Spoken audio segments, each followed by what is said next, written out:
인류 역사상 가장 많은 생명을 앗아간 질병은 과연 무엇일까요? 어쩌면 여러분은 흑사병이나 천년두를 떠올리셨을지도 모르겠습니다만 인류를 가장 오랫동안 그리고 가장 광범위하게 괴롭혀온 보이지 않는 적은 바로 말라리아였습니다. 수천 년 동안 인류의 문명과 삶을 송두리째 뒤흔들었던 이 치명적인 그림자 속에서 과연 우리는 어떻게 살아남을 수 있었을까요? 오늘 그 놀라운 이야기의 시작을 함께 해보시죠. 아마존 깊은 숲속 이름 없는 나무 한 그루가 인류의 운명을 바꾼 기적의 명약으로 거듭나는 드라마틱한 여정 속으로 여러분을 초대합니다. 우리가 미처 알지 못했던 세계사의 숨겨진 진실을 탐험하며 고대 문명에서부터 현대 전쟁에 이르기까지 이 작은 나무 껍질이 어떻게 인류의 필사적인 사투를 승리로 이끌었는지 함께 살펴보는 시간이 될 것입니다. 고대 이집트의 파피루스 기록, 그리스의 히포크라테스 문헌, 그리고 로마 제국의 역사서에서도 우리는 끔찍한 열병에 시달리던 사람들의 흔적을 찾아볼 수 있습니다. 이들은 바로 말라리아의 희생자들이었죠. 보이지 않는 모기가 옮기는 이 질병은 특정 지역에만 머물지 않았습니다. 늪지대가 많고 기온이 따뜻한 지역이라면 어디든 말라리아의 온상이 되었고 그곳에 사는 사람들은 늘 죽음의 공포에 시달려야 했습니다. 결국 수많은 이들이 생명을 잃거나 살아남더라도 평생을 허약한 몸으로 살아가야만 했죠. 말라리아는 한 개인의 고통을 넘어 사회 전체의 활력을 앗아가는 무서운 질병이었습니다. 이토록 치명적인 질병 앞에서 인류는 무기력했습니다. 당시 사람들은 말라리아의 원인을 알지 못했습니다. 그저 밤의 나쁜 공기, 즉 이 말라리어 때문이라고 생각했을 뿐입니다. 그래서 병명도 말라리아가 되었죠. 과학적인 지식이 부족했던 시절, 사람들은 미신에 의존하거나 효과 없는 민간요법에 매달릴 수밖에 없었습니다. 독초를 다려 마시거나 주술적인 의식을 행하는 등 온갖 방법을 동원했지만 말라리아의 기세는 꺾이지 않았습니다. 늪지대 근처에 사는 마을들은 마치 죽음의 그림자가 드리운 듯 활력을 잃어갔습니다. 농작물을 경작할 일손이 줄어들고 상업활동도 위축되면서 사회 전체가 쇠퇴의 길을 걷기도 했습니다. 유럽의 많은 지역 역시 말라리아의 영향을 피해갈 수 없었죠. 신대륙 개척 시대에는 상황이 더욱 심각해졌습니다. 유럽에서 건너온 정복자들과 개척민들은 낯선 환경과 함께 말라리아라는 새로운 공포에 직면했습니다. 아마존의 울창한 정글이나 아프리카의 광활한 대륙은 풍부한 자원의 보고였지만 동시에 말라리아 모기의 서식지이기도 했습니다. 수많은 이들이 미지의 땅을 탐험하고 개척하려다 열병에 쓰러져 목숨을 잃었습니다. 식민지 개척자의 무덤이라는 섬뜩한 별명은 바로 말라리아가 얼마나 많은 유럽인들의 생명을 앗아갔는지 여실히 보여주는 증거입니다. 당시 사람들에게 말라리아는 정복해야 할 미지의 땅보다 더 무서운 존재였을 겁니다. 이처럼 고대부터 중세, 그리고 근세에 이르기까지 말라리아는 인류의 발전을 가로막고 사회적 혼란과 경제적 어려움을 가중시키는 보이지 않는 거대한 벽과 같았습니다. 절망과 막막함 속에서 인류는 과연 이 치명적인 질병의 굴레에서 벗어날 수 있을까요? 그 해답은 예상치 못한 곳에서 아주 우연한 계기로 드러나게 됩니다. 절망과 막막함 속에서 인류는 과연 이 치명적인 질병의 굴레에서 벗어날 수 있을까요? 그 해답은 예상치 못한 곳에서 아주 우연한 계기로 드러나게 됩니다. 맞습니다. 인류의 고통이 깊어질수록 예상치 못한 곳에서 한 줄기 희망이 싹트기 마련이잖아요. 말라리아의 끈질긴 그림자가 드리워진 그때 인류의 시선은 지구 반대편 미지의 대륙으로 향하고 있었습니다. 바로 16세기 황금을 찾아 안데스 산맥 깊은 곳으로 발걸음을 옮기던 스페인 정복자들의 이야기죠. 그들은 잉카 제국의 화려한 문명과 마주했지만 동시에 낯선 환경과 질병이라는 또 다른 적과 싸워야 했습니다. 특히 고열과 오한을 동반하는 열병은 유럽에서 건너온 이들에게 가장 두려운 존재였을 겁니다. 하지만 안데스의 원주민들은 수천 년간 자연과 더불어 살아가며 놀라운 지혜를 축적해왔습니다. 그들에게는 키나라는 신비로운 나무가 있었죠. 이 나무의 껍질이 고열과 오한을 가라앉히는 특별한 효능을 가지고 있다는 사실을 이미 오래전부터 알고 있었던 겁니다. 마치 숲이 선사한 비밀스러운 의사처럼 말이죠. 전해지는 이야기에 따르면 열병에 시달리던 한 스페인 선교사가 절망적인 상황 속에서 원주민의 도움으로 키나 나무 껍질을 다려 마시고 기적처럼 회복했다고 합니다. 또 다른 설화에서는 17세기 페루의 부인, 킨촌 백작 부인이 말라리아에 걸렸을 때 이 나무 껍질로 치료받아 병이 나았다는 이야기도 전해지죠. 이처럼 원주민의 전통적인 치료법은 유럽인들에게 충격과도 같은 발견이었습니다. 그들은 수많은 동료를 잃었던 열병 앞에서 이름 모를 나무 껍질이 선사하는 치유의 힘에 경외감을 느꼈을 겁니다. 이 신비로운 나무 껍질의 효능은 곧 대서양을 건너 유럽으로 전해지기 시작했습니다. 처음에는 소수의 선교사나 탐험가들을 통해 조심스럽게 알려졌죠. 하지만 미지의 땅에서 온 기이한 치료법에 대한 유럽 사회의 시선은 그리 호의적이지만은 않았습니다. 당시 유럽 의학계는 복잡한 이론과 경험에 기반한 치료법에 익숙했거든요. 그들에게 나무 껍질 하나로 열병이 낫는다는 이야기는 마치 미신처럼 들렸을 겁니다. 일부는 신비로운 약초의 효능을 인정하면서도 대부분은 회의적인 시각을 거두지 못했죠. 과연 이 낯선 나무 껍질이 수많은 생명을 앗아가는 말라리아의 공포를 잠재울 수 있을까요? 그럼에도 불구하고 절박한 상황에 놓인 환자들에게는 이 키나 나무 껍질이 마지막 희망이었습니다. 유럽의 일부 병원에서는 조심스럽게 이 약재를 사용하기 시작했고 그 효과가 조금씩 입증되면서 서서히 그 존재감을 드러내기 시작했죠. 단순한 미신이 아니라 실질적인 치유의 힘을 가진 물질이라는 인식이 점차 퍼져나가기 시작한 겁니다. 아직은 희미한 불빛에 불과했지만 인류는 마침내 어둠 속에서 한 줄기 빛을 발견한 셈이었습니다. 이제 이 빛은 어떻게 세상을 밝히는 찬란한 태양이 될 수 있을까요? 인류가 발견한 그 희미한 빛은 19세기 초에 이르러 마침내 찬란한 태양으로 떠오르게 됩니다. 1820년 프랑스의 두 젊은 화학자 피에르 펠르티에와 조제프 카방투는 오랫동안 베일에 쌓여있던 키나 나무 껍질의 비밀을 파헤치기 위해 밤낮 없이 연구에 매달렸죠. 마치 보물찾기라도 하듯 수많은 시행착오 끝에 그들은 키나 껍질 속에서 말라리아를 치료하는 핵심 물질을 분리해내는 데 성공합니다. 바로 키닌이었습니다. 현미경 아래에서 영롱하게 빛나던 키닌의 결정은 인류 역사상 가장 치명적인 질병과의 싸움에서 결정적인 전환점이 되었죠. 이 위대한 발견은 전 세계를 흥분시켰습니다. 키닌에는 곧바로 말라리아 치료의 표준으로 자리 잡았고 그 효과는 놀라웠습니다. 열병에 시달리던 환자들이 키닌의 한 알로 기적처럼 회복하는 모습은 수많은 사람들에게 희망을 안겨주었죠. 이제 말라리아는 더 이상 피할 수 없는 죽음의 그림자가 아니었습니다.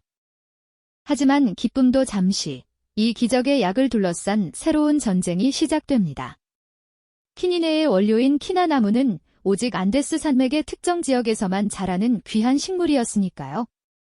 전 세계 강대국들은 앞다투어 아마존 깊은 숲속으로 키나나무를 찾아 원정대를 파견하기 시작했습니다. 이때부터 키나나무는 단순한 식물이 아닌 인류의 운명을 좌우할 전략 물자로 급부상하게 됩니다. 스페인은 자신들의 식민지였던 남미에서 키나나무를 독점하기 위해 필사적이었지만 다른 유럽 국가들도 가만히 보고만 있지는 않았죠. 특히 네덜란드는 자신들의 식민지였던 동인도, 즉 현재의 인도네시아에 키나나무를 대규모로 이식하여 재배하는 데 성공합니다. 그들의 철저한 관리와 체계적인 플랜테이션 덕분에 네덜란드는 순식간에 전 세계 키닌의 공급의 90% 이상을 장악하는 독점적인 지위를 얻게 되죠. 이는 실로 엄청난 경제적, 정치적 힘을 의미했습니다. 네덜란드의 키닌의 독점은 세계사의 흐름을 완전히 바꿔놓았습니다. 말라리아는 오랫동안 열대 지방 식민지 개척의 가장 큰 걸림돌이었지만 이제 키닌의 덕분에 유럽인들은 이전보다 훨씬 안전하게 아프리카와 아시아의 정글 깊숙한 곳까지 진출할 수 있게 되었으니까요. 수많은 탐험가와 선교사, 그리고 무엇보다 군인들이 키닌을 복용하며 말라리아의 위협에서 벗어날 수 있었죠. 이는 식민지 확장에 결정적인 영향을 미쳤을 뿐만 아니라 이후 벌어진 세계대전의 양상에도 지대한 영향을 끼치게 됩니다. 전쟁터의 군의관들은 키닌을 들고 전선으로 향했고 이 작은 알약 하나가 수많은 병사들의 생명을 구하며 전투의 승패를 좌우하는 중요한 요소가 되었죠. 키니네는 단순히 병을 치료하는 약을 넘어 제국주의 시대의 동력원이자 전쟁의 필수품으로 자리매김했습니다. 한 줌의 나무 껍질에서 시작된 이 기적의 물질이 전 세계의 권력 구도를 흔들고 지도를 다시 그리며 인류의 역사를 새로운 방향으로 이끌었다는 사실은 정말 놀랍지 않으신가요? 아마존의 이름 없는 나무 한 그루가 이렇게 거대한 파장을 일으킬 줄 누가 상상이나 했을까요? 이처럼 키니네는 인류의 탐욕과 경쟁, 그리고 생존을 향한 집념이 얽히고 설킨 드라마틱한 이야기를 품고 있습니다. 정말이지, 한 줌의 나무 껍질에서 시작된 이 작은 기적이 이토록 거대한 역사의 물줄기를 바꾸어 놓을 줄 누가 상상이나 했을까요? 키니네는 단순한 약을 넘어 인류 문명의 방향을 좌우한 전략 물자이자 생존의 열쇠가 되었던 겁니다. 전 세계의 권력 구도를 흔들고 지도를 다시 그리며 인류의 역사를 새로운 방향으로 이끌었던 그 힘은 정말 경이롭지 않으신가요? 하지만 키니네의 이야기는 여기서 멈추지 않습니다. 이 놀라운 물질은 현대의학의 발전에도 지대한 영향을 미쳤고 오늘날에도 그 가치를 잃지 않고 우리 곁에 굳건히 남아있으니까요. 19세기 초 키나 나무 껍질에서 키니네가 순수하게 분리된 이래로 이 황금빛 가루는 말라리아 치료의 표준으로 확고히 자리매김했습니다. 수많은 연구자들은 키니네의 복잡한 화학 구조를 분석하고 더 효율적인 생산 방법을 모색하며 인류의 건강 증진에 끊임없이 기여했죠. 물론 20세기 중반 이후에는 클로로퀸이나 아르테미시닌 같은 합성 말라리아 치료제들이 개발되면서 키니네의 독점적인 위치는 다소 약해지기도 했습니다. 과학자들은 키니네의 화학 구조를 모방하여 인공적으로 더 안정적이고 부작용이 적은 약들을 만들어내려 필사적으로 노력했으니까요. 그러나 그렇다고 해서 키니네의 역할이 완전히 사라진 것은 결코 아닙니다. 오히려 합성 약물에 내성이 생긴 말라리아 균주들이 전 세계적으로 확산되면서 키니네는 여전히 중요한 2차 치료제로 그 위상을 굳건히 지키고 있습니다. 특히 면역력이 취약한 임산부나 어린아이들처럼 특정 합성 약물에 민감하게 반응하는 환자들에게는 키니네가 안전하고 효과적인 대안으로 소중하게 활용되기도 하죠. 마치 오랜 세월 인류의 곁을 지켜온 현명한 조력자처럼 위기가 닥칠 때마다 묵묵히 제 역할을 해내는 모습이랄까요? 키니네는 현대의학의 눈부신 발전 속에서도 자신만의 확고한 자리를 지키며 지금 이 순간에도 수많은 생명을 구하는 데 귀중하게 기여하고 있는 것입니다. 이렇듯 키니네의 장대한 여정은 인류가 자연 속에서 발견하는 의학적 해답에 대한 깊은 성찰을 우리에게 안겨줍니다. 광활한 아마존 숲속에서 이름 모를 나무 한 그루가 지닌 경이로운 치유의 힘을 인류가 발견하고 이를 활용하여 역사의 흐름을 완전히 바꾸어 나갔다는 사실은 정말 놀랍지 않으신가요? 이 이야기는 우리에게 자연의 위대함과 함께 훼손되지 않은 생물 다양성 보존의 중요성을 다시 한번 강력하게 일깨워줍니다.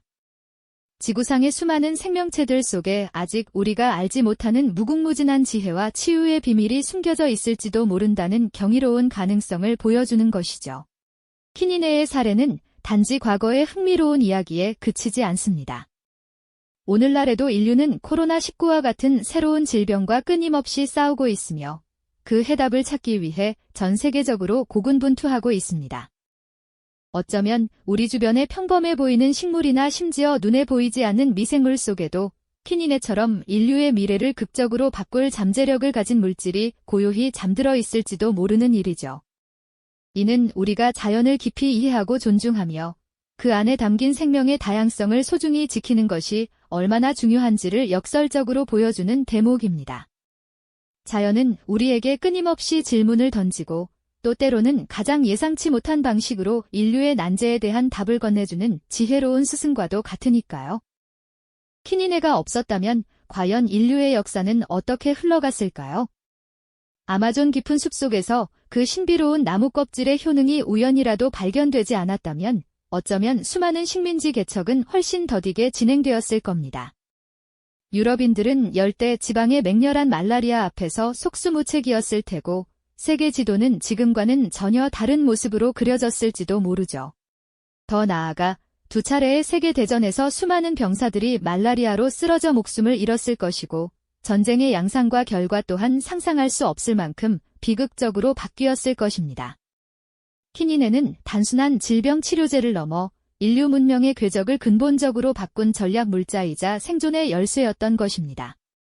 한 줌의 나무 껍질이 가진 상상을 초월하는 힘에 대한 경외감은 이 이야기를 듣는 우리 모두에게 깊은 울림을 선사합니다. 인류의 절망적인 순간, 이름 없는 자연이 선사한 지혜가 어떻게 수많은 생명을 구하고 역사의 흐름을 완전히 뒤바꾸었는지 깨닫는 순간, 우리는 자연에 대한 깊은 감사와 함께 인류의 끊임없는 탐구 정신에 대한 감동을 느끼게 됩니다. 자연이 품고 있는 무한한 가능성과 그 앞에서 겸손해지는 인류의 모습이 교차하는 지점이죠. 아마존 깊은 숲속에서 시작된 키니네의 이야기는 인류가 자연의 지혜를 빌려 얼마나 위대한 역사를 써왔는지 보여주는 생생한 증거입니다. 이처럼 놀라운 발견이 있었기에 우리는 오늘날의 눈부신 문명을 이룩할 수 있었던 것이겠죠. 어쩌면 지금 이 순간에도 또 다른 자연의 의사가 우리 주변의 숲속 어딘가에서 혹은 바다 깊은 곳에서 인류의 발견을 고요히 기다리고 있을지도 모른다는 생각에 가슴이 두근거리지 않으신가요? 자연은 언제나 우리 곁에서 말없이 자신의 비밀을 간직한 채 인류의 탐험과 발견을 기다리고 있을 겁니다. 우리가 미처 알지 못하는 자연의 지혜는 여전히 무궁무진합니다. 키니네의 이야기는 인류가 직면한 수많은 난제에 대한 해답이 아직 우리 주변의 자연 속에 숨어 있을 수 있다는 강력한 메시지를 던져줍니다. 자연을 깊이 이해하고 존중하며 그 생물 다양성을 보존하는 것이야말로 결국 우리 인류의 미래를 위한 가장 현명하고 지속 가능한 길이 아닐까요? 우리는 자연에게서 배우고 자연과 함께 성장하며 다가올 미래를 지혜롭게 만들어 나가야 할 것입니다. 이 영상이 도움이 되셨다면 좋아요와 구독 부탁드립니다. 여러분의 응원이 제게 큰 힘이 됩니다. 다음 영상에서도 더 유용한 정보를 공유하겠습니다. 감사합니다.